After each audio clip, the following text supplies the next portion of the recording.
¡Antonio! ¿Cómo estás, chavalote, chicarrón del norte? Uy, menudo mástil para este barco. ¡Antonio! ¿Estás ahí? Ah, sí, dime, crack fiera. No, nada, que estaba leyendo esta reforma que te vamos a votar para el tema de los jubilados. ¿Y qué pasa, monstruo animal? Pues no, que me extrañó una letra pequerrecha que hay, que dice algo de la libre absolución de Begoña, de Coldo, del fiscal general, y que no se va a poder llevar a juicio ya a ningún socialista más. ¿Qué va? ¿Qué me estás container, titán? ¿Dónde está eso? Está ahí con una letra pequeña y me extrañó mucho. ¿Por qué? Esto no tiene nada que ver con los viejos. Nada, no te preocupes, campeón. Esos son tecnicismos legales sin importancia. Seguro. Mira que me dijera el cura de Carcacía que me fijara en estas cosas, no vaya a ser que me le metan doblada. Así lo dijo, que no me la metan doblada. Pero hombre, ¿cuándo te he intentado colar yo una reforma de Strangis? Me ofende que dudes de la confianza que hemos forjado, crack. Tu vota sin miedo, meteorito, sultán. Verás que contentos se quedan los viejos.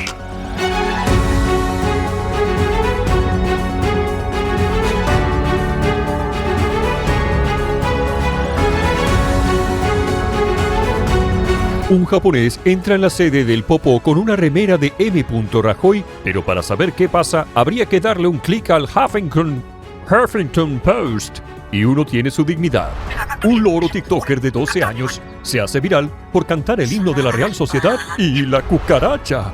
El entrenador de halcones del Lazio es despedido tras publicar una foto de su poronga operada. Desde nuestros estudios centrales en Pafos, Chipre, para toda la comunidad hispanohablante de Georgia, estos son los Minutos del Odio, con Fabián Cebarrio y el auspicio de la Fundación Reptiliana de Soros, el Arzobispado de Mondoñedo y Bill Gates. Buenas noches y bienvenidos a los Minutos del Odio, el informativo semanal de Fake News para machirulos heteropatriarcas opresores. Una vez solucionado el problema del paro, el de la absolución de los pecados independentistas, el de la financiación singular del Oblast de Palafrugell, el de la comunidad LGTBIOPQ, RST, UV, WXY y Z, el de la tumba de Franco y la memoria histérica, el de la crisis migratoria, el de la independencia judicial, el de los millares de afectados por volcanes, terremotos y danas, y el de los medios falangistas fangosos que se empeñan en llevarle la contraria a Antonio y destapar fascistamente sus trapos sucios, por fin, el gobierno de la gente ha tenido un momento para ocuparse de asuntos menores, insignificantes, triviales, en este caso, la vivienda. El pasado fin de semana, el Popó se reunía en aquelarre asturiano para dar carpetazo al asunto, adelantando a toda marcha a Antonio I el constructor y proponiendo su paquete de medidas en contraprogramación al que le tocaba anunciar al presidente. Enfrentarse al problema de la vivienda en Borbonia es, como casi todo, una cuestión de si eres del bando rojo o del azul. Esta división, unos contra otros, quedaba clara desde la primerísima intervención de Antonio al presentar en sociedad su plan. No convertirse en una sociedad dividida en dos clases, la de los propietarios ricos y la de los inquilinos pobres. ¡Eso! ¡Divide y vencerás! Antonio I el Dadivoso ha planteado una docena de medidas que, según él, permitirán devolver a la gente más humilde el derecho que le ha sido arrebatado por Franco y los especuladores.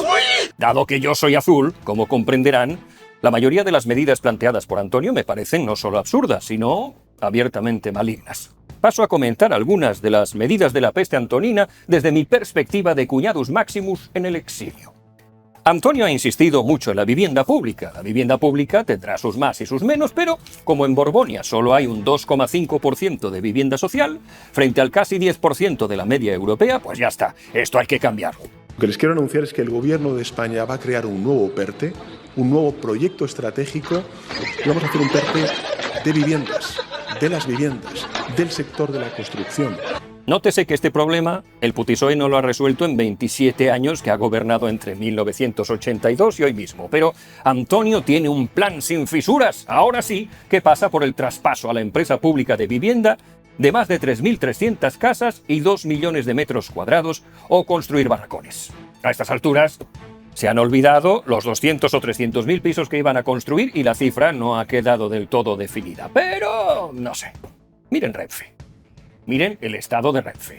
Miren ustedes lo que pasa con Correos. Miren la sanidad. O miren esa app de mierda para fiscalizar las tareas domésticas, para llevar la toxicidad feminista a las casas. en la que el Ministerio de las Charos se gastó el año pasado 200.000 napos y que ha sido retirada del mercado por inútil y porque nadie quiere usarla. Todo lo que el Estado toca se convierte en un mastodonte ineficiente y mal gestionado. ¿Y estos son los que pretenden construir pisos? ¿Esos pretenden sacar a la gente de la miseria a base de barracones o lo que él llama, acudiendo a un eufemismo maravilloso, viviendas modulares? ¿Qué carajo de favelas del inframundo vais a construir si todavía ni siquiera habéis pedido las ayudas a Europa por lo de la Dana? Animal de la pampa. Y eso si tenemos solo en cuenta su incompetencia, porque no faltan ejemplos de su maldad, como esta semana, que hemos sabido que la Sociedad de la Nieve en Leganés le adjudicó 108 viviendas públicas al constructor de la trama Coldo, a pesar de que era la peor de las ofertas. No me quiero ni imaginar lo que se descubrirá dentro de 5 o 6 años si Antonio, al final, construye alguno de sus barrios de favelas. La de contratos que se estarán gestando ya. ¿Se imaginan ustedes los sobrecostes que nos esperan? El Estado va a terminar pagando la favela a precio de mansión en Beverly Hills. Y en medio habrá un tío haciendo cash. Y aquí no va a pasar nada. También ha prometido una exención fiscal del 100% del IRPF. Parece mentira, ¿no? Antonio prometiendo una exención fiscal. Esta exención sería para los que alquilen sus pisos siguiendo el índice de referencia sin necesidad de que estos pisos estén en zonas tensionadas. Es decir, a los que alquilen según los precios que le cante la cona a Antonio. ¡Tururú, flauta! Miren, dejémonos de caralladas. De cada compra de pisos en España, el Estado se queda por la cara con un 10%. ¿Queréis que bajen los pisos? Pues miren, primera vivienda al 0%. Yo como Estado no me voy a lucrar, no me lucraré de tu necesidad. Y por lo tanto, en tu primera vivienda yo no meto mano.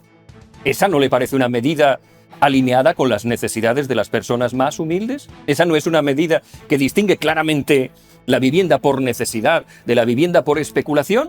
Primera vivienda al 0%. Ah, pero eso no puede ser. Que eso sí le duele al bolsillo a Antonio, que es más voraz que una piraña famélica. Antonio es ese hámster que semilla que ve, semilla que se mete en los mofletes. Antonio está hambriento. Antonio necesita más y más dinero para mantener ese estado mastodóntico que ha montado. Y por lo tanto, semilla que ve, para la buchaca. Por ejemplo, el tema de los Airbnbs. Lo que sobran son Airbnbs y faltan viviendas. Y por tanto, el deber de las administraciones públicas, del Gobierno de España en primera persona, es priorizar el uso residencial de los pisos y evitar que el uso turístico y especulativo siga expandiéndose de una forma absolutamente descontrolada y a costa precisamente de los vecinos y vecinas de esos inmuebles. A principios del año pasado, el porcentaje de pisos turísticos en España sobre el total de viviendas era de aproximadamente el 1,33%. Asimilemos esta cifra. 1,33%. Ya sé lo que me van a decir. Sí es cierto que en determinadas comunidades autónomas esta cifra podría considerarse significativa. Cataluña, Valencia o las islas más lúdicas tienen entre el 15 y el 20% de los pisos dedicados al uso turístico. Cabe entonces pensar que los Airbnbs famosos del demonio están causando un problema generalizado de vivienda en España. ¿Por qué? Donde hay más turismo, hay más pisos dedicados al turismo. ¡Oh, sorpresa! ¡Oh, novedad! Es lo que viene siendo oferta y demanda de toda la puta vida de Dios. Ahora bien, yo no sé si ustedes han frecuentado alguna vivienda de Airbnb, pero ya les digo yo cómo son en su mayoría. Pisos en zonas céntricas, cerca de los monumentos y las playas. Pijos, inmaculados y preparados hasta el más mínimo detalle para acoger a turistas insoportables que están deseando encontrar una motita de polvo o un pelito de cona detrás del bidet para amenazarte con ponerte una estrella si no les haces un descuento. Es imposible, totalmente imposible, que este tipo de inmuebles se vayan a trasvasar a familias necesitadas de alojamiento. A precio de mercado no lo podrían pagar jamás. Si tú a los propietarios decides hacerle la vida imposible para que no los dediquen al alojamiento turístico, friéndolos a impuestos, harán lo que tengan que hacer, es decir, traspasarle el coste adicional con el que piensas esquilmarlos al cliente final. ¿Y qué hará el turista cuando vea que Borbonia es demasiado cara? Pirarse a Portugal. ¿Qué busca esta medida? Recaudar, quedar de heroico contra el empresario opresor mientras te metes semillas en los mofletes. Punto pelota. Siguiente cuestión. Extranjeros no comunitarios que no piensen residir en Borbonia, que solo quieran comprarse un pisito aquí para venir a tomar el sol, tracatrá, a pagar. Y a pagar bien pagado, ¿eh? Hasta el 100% de impuestos, algo inédito en la historia. Bueno, después de haber hecho un trabajo muy minucioso por parte del Gobierno de España, hemos decidido que vamos a limitar la compra de viviendas por parte de extranjeros extracomunitarios no residentes. Y lo vamos a hacer incrementando la carga fiscal que tendrán que pagar en caso de compra hasta el 100% del valor del inmueble. Nunca, jamás se ha hecho semejante tropelía. Traga, a tomar por culo, ricos extranjeros, aquí nos queremos. Si sois ricos, no, los pobres sí. Bueno, se estima que los extranjeros no comunitarios compraron alrededor del 15% de las viviendas vendidas en España. Los británicos han sido históricamente los mayores compradores, y mientras la Golden Visa les permitía hacerse con el visadiño de los buenos en Borbonia, también compraban rusos, chinos y demás seres del inframundo. ¿Y dónde compraba esta buena gente sus viviendas? Pues no hay que ser una lumbrera. Baleares, Canarias, Playita, Sol, Comunidad Valenciana, Málaga, Alicante y Cataluña. Pregunta que les hago a ustedes con la inocencia que me caracteriza. El hecho de que los extranjeros ya no compren un chalet en Puerto Banús o un ático en primera línea en Playa del Duque, en Costa Adeje con piscina y cancha de tenis, va a permitir a los jóvenes que ahora viven con sus padres porque no les da la pasta hacerse con ese chalet o ese pisito a precio de ganga. Pues no sé qué quieren que les diga. Yo no lo veo. ¿Y qué hará el turista cuando vea que en Borbonia es demasiado cara? ¿Tirarse a Portugal o, en el peor de los casos, a Chipre, que tenemos Ryanair por 4 duros, a Londres, Liverpool y no sé cuántos sitios más? Que no sé si sabe Antonio que el Mediterráneo europeo tiene 29.618 kilómetros de costa que comprar sin tener que ir a Borbonia a pagarle sus excesos de Calígula. ¿Qué busca esta medida? Recaudar. Quedas de puta madre castigando a los extranjeros que no pueden quitarte tu voto. Y si alguno es lo suficientemente subnormal como para pasar por el aro y pagarte el 100% de impuestos, pues mira, otra semilla que te metes en el mofletío. ¿Cuál ha sido la primera repercusión de este anuncio? Que la prensa británica se ha vuelto loca. ¡Huid de España! ¡Huid lejos, como de la peste! Y todos a comprar a Portugal o a Chipre. Es la hostia, porque yo, que soy un gallego estúpido, un gallego cazurro e ignorante, hago lo que ha hecho toda la vida el gallego cazurro: invertir en ladrillo. Y hasta 3.500 kilómetros el cabrón de Antonio consigue joderme, que me va a encarecer la vivienda aquí con sus mierdas. Total, que permítame que haga míos los versos de mi paisano Valle Inclán cuando digo: cabrón el tatarabuelo, un canalla el bisabuelo, puta y reputa la abuela, el padre chulo y pardela, el hijo más listo lelo, distinguida parentela la de nuestro reyezuelo. La semana pasada supimos que los rumanos están abandonando Borbonia en masa, asfixiados por los impuestos y empujados por las cifras crecientes de paro. Esta semana, como para justificar esta égida, la prensa borbónica se hacía eco del milagro, el milagro económico rumano. Y lo cierto es que de milagro, más bien poco, porque los milagros se caracterizan por no tener explicación. Durante el último lustro, Rumanía se ha dedicado a hacer justo lo contrario que Borbonia, con eróticas consecuencias. Personalmente sopesé la posibilidad de huir a Rumanía, pero me sedujo más vivir en una isla mediterránea bañada por el sol que en un gulag sepultado bajo la nieve al acecho de vampiros. Pero si a usted le gusta el frío, tal vez no deba descartar ese país del todo.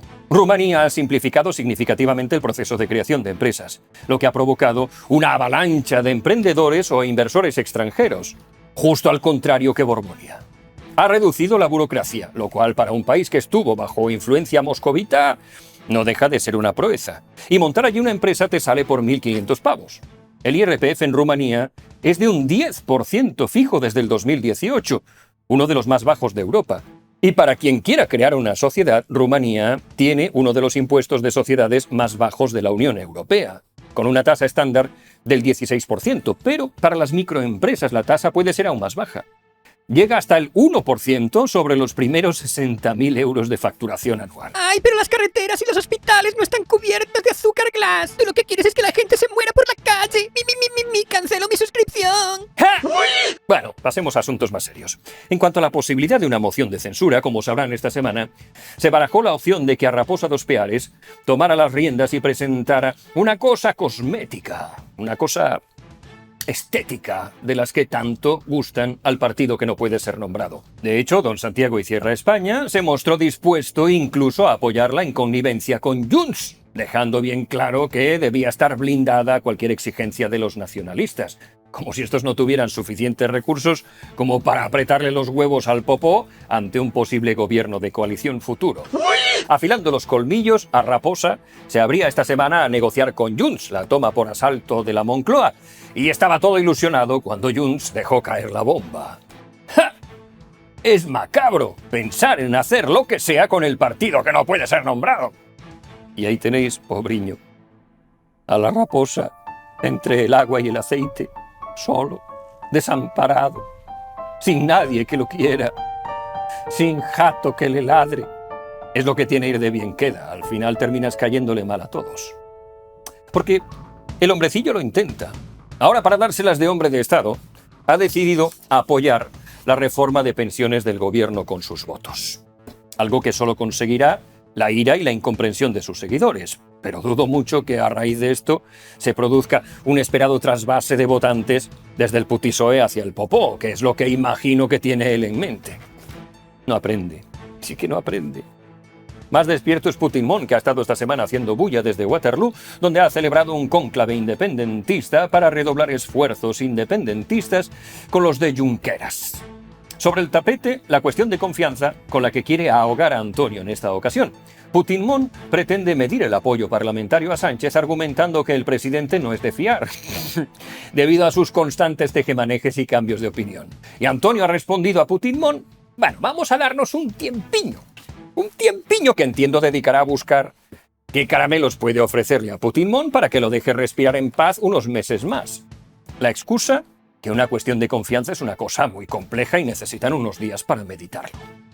Como en juego están ni más ni menos que los presupuestos, no sería descartable una nueva sarta de cesiones al independentismo, y eso que, según Antonio, se había alcanzado ya el nirvana y todas las asperezas pasadas se habían olvidado ya como lágrimas bajo la lluvia. A veure, apunta, desgraciat. Vull que a les escoles catalanes es criïn llames i una estàtua gegant del meu gosset davant del Congrés dels Diputats a Madrid. I un impost especial per a les selfies que recaptarà Catalunya en exclusiva. I el catxo prohibit, que no m'agrada. I tens uns amics per col·locar. Així que m'obriràs 12 conservatoris de música, En lo relativo a la Charo de la Guadaña y su candidatura para ser la cabeza visible de la Sociedad de la Nieve en Andalucía, se ha salvado por el pelito de una gamba por el culo de presentar una candidatura a la cubana, y un pobre desconocido que responde al nombre de Luis Ángel Hierro y que va por ahí ululando que el PSOE es una dictadura, ha dado un paso al frente más cerca del abismo que ninguno. Una de sus afirmaciones más pintorescas ha sido que la Charo de la Guadaña sabe perfectamente que el cupo catalán es una mierda pinchada en un palo, que deja a Andalucía a la altura del betún, a lo que la Charo de la Guadaña ha respondido con contundencia. Y nunca, desde el Gobierno de España, vamos a permitir que ninguna comunidad autónoma tenga más privilegios que otra, porque somos el partido de la igualdad, de la fraternidad, el partido que aspira a que aquellos que necesitan de las políticas públicas las puedan disfrutar. ¡Y ya está! ¡Cuestión zanjada! El cupo catalán no supone un trato distinto de una comunidad frente a las demás. Nada, chiqui, para nada. Y luego nos tomamos toda una manzanilla y a la cama. Claro, ¿cómo se dirige a imbéciles? Pues este tipo de argumentos son perfectamente válidos. A ver, chiqui, mirad todo. Este es un bicho muy malo. Este bicho es un fascista. Votarme a mí para que este bicho no gane, Apartado tribunales. Esta semana se han sucedido los testigos del caso que involucra al hermanísimo. He llegado a la conclusión de que lo que había allí no era un conservatorio, sino un freno hepático. El señor María del Rosario estuvo en excedencia de octubre del 2020 a octubre del 2021 y de baja por paternidad de mayo a octubre del 2022. Durante este tiempo que él no estaba allí desarrollando su trabajo, ¿alguien lo sustituyó? No, nadie lo sustituyó. ¿Por qué razón? No lo sé. ¿Quién hizo sus funciones entonces cuando él no estaba? El equipo directivo. ¿Sabe usted desde que este señor llegó en julio del 2017 dónde tuvo su despacho desde un primer momento? Creo que en el Conservatorio Superior.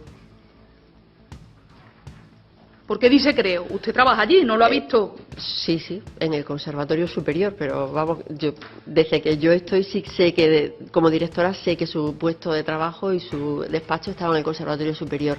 Antes creo que también. Y todos los testigos que han desfilado son iguales, ¿eh? Y mientras desfilan estos seres crepusculares por el banquillo, se siguen sucediendo noticias y más noticias que pintan bastante mal para el hermanísimo. Que si le pagaron 4.000 euros más de lo normal, que si le guardaron su plaza 6 meses hasta que terminó un máster en Milán, que si tenía el peor currículum de los aspirantes que se presentaron a la plaza. Fíjense cómo estarán las cosas. Que los perseguidos, los acosados por Hacienda en tribunales, están empezando a usar el informe del fiscal del caso para evitar las multas. ¿Por qué? O follamos todos o la puta al río. Y en cuanto al tema del fiscal general, de toda la mierda que hemos sabido esta semana me quedo con 2 noticias. La primera, el fiscal de tecnología de la Comunidad de Madrid, es decir, el que lleva todas las cosas tecnológicas de la justicia en la región, el jefe de todos los cables y los interneses, ha desmontado en su testimonio que exista un protocolo de borrado de mensajes, como lleva repitiendo el PSOE desde que se descubrió ese agujero negro en la actividad mensajil de García Ortiz en los días clave de la investigación. Así que ahora, seguramente en lugar de decir que iba borrando los mensajes por seguridad, lo que dirán es que tenía el WhatsApp lleno. La otra noticia es que Almudena Lastra, la fiscala generala de Madrid, declaró que cuando vio en la prensa la noticia del novio de la novia cadáver, preguntó directamente al fiscal general del Estado, Álvaro García Ortiz, si él había filtrado el correo del susodicho novio.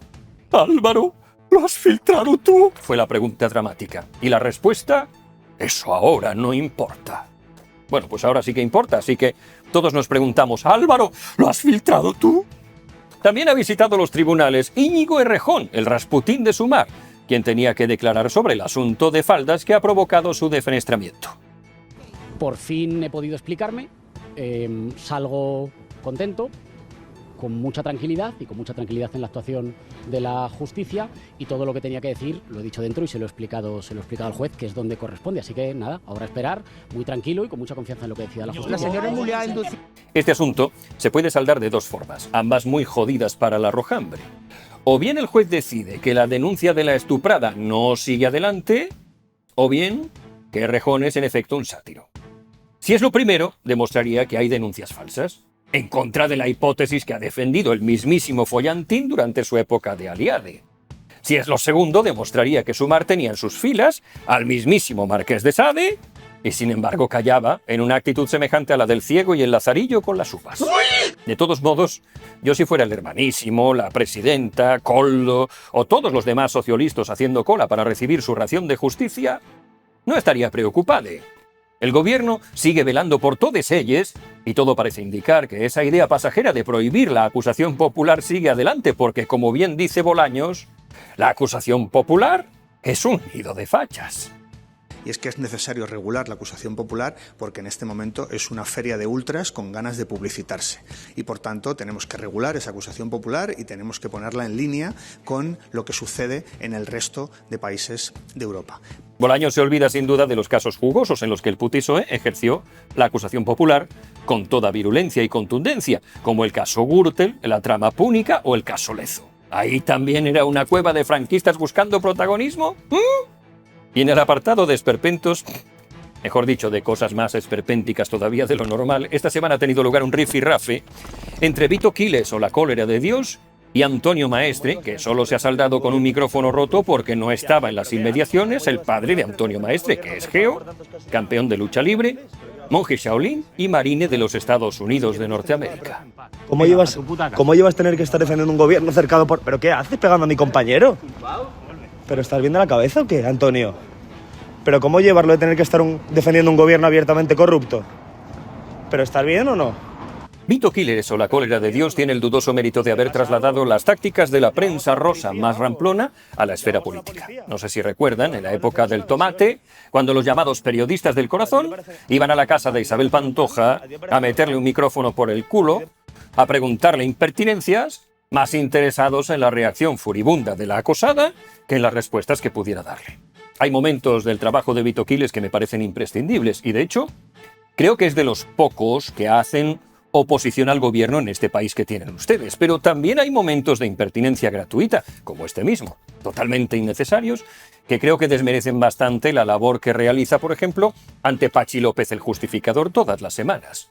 Ahora bien, manda carayo Antonio Maestre, que llega a hacerle esto, uno del partido que no puede ser nombrado, a alguien del Plural o de La Sexta, y tenemos reuniones de urgencia del Consejo de Ministros hasta el 2027. Tío, calma, coño, que se supone que vosotros nos vais a salvar del fascismo. Si la alternativa al fascismo que proponéis es esta, que Dios nos coja confesaos. Bueno, vamos cerrando. Quisiera quedarme con esta reflexión de la viudiña, que a mi entender encapsula a la perfección el pensamiento feminista y el legado de esta gran mujer a la política de Borbonia. Por supuesto que las mujeres tenemos derecho a una justicia feminista, no a la justicia que tenemos ahora, que es una justicia patriarcal y que criminaliza a las mujeres. Una justicia feminista, dice, en una institución donde más del 60% de los jueces son mujeres. Será el caso de que, por ejemplo, solo el 24% de los jueces son hombres en los juzgados de violencia contra la mujer.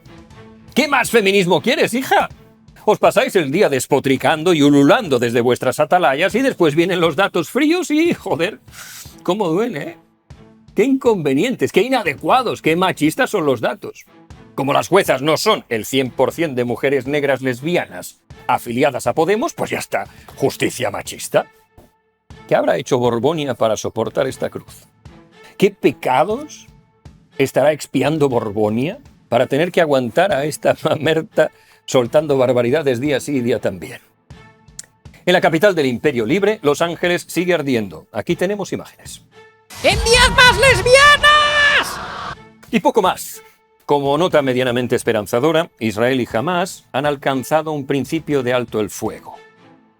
Yo no quisiera ser agorero, pero me temo que esto no tendrá fin. Y no tendrá fin porque el odio impregna a ambos bandos de formas que somos incapaces de percibir desde nuestras poltronas y nuestros twitters. Yo recuerdo en Egipto, hace unos años, cuando me senté a tomar un té con un muchacho, y después de media hora de charla totalmente pacífica con alguien que creía normal, el chaval me dijo sin pestañear que si viera a un judío lo mataría sin dudarlo a sangre fría con sus manos desnudas. Yo lo miré todo sorprendido y él retiró, sí, con mis manos desnudas. Si veo un judío, lo mato. Son una mierda, son peores que los perros, que los cerdos. Luego, un par de semanas después, pude ver pilas enormes de metralletas delante del Muro de las Lamentaciones y decenas de muchachos judíos con la mirada perdida, dispuestos a dar su vida, porque tienen la absoluta certeza de que son el pueblo elegido por Dios y que ese mismo Dios les ha legado esa tierra. Y en consecuencia, todo aquel que no sea el pueblo elegido de Dios, caña.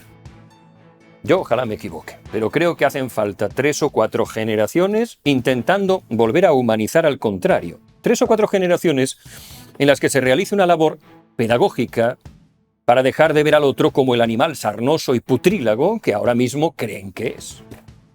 Y eso hoy por hoy me parece imposible. Con todo el odio acumulado que hay por ambos bandos, yo creo que este alto el fuego no dura ni 2 semanas. Lo que sí es una noticia maravillosa, y esta vez sin dobleces, es que Borbonia ha roto su propio récord de trasplantes en 2024, siendo durante 33 años, que se dice pronto, el país del mundo que más los realiza. Y sobre esto yo no voy a decir nada, pero sí voy a pedirles un favor a los trasplantados que estén escuchando esto.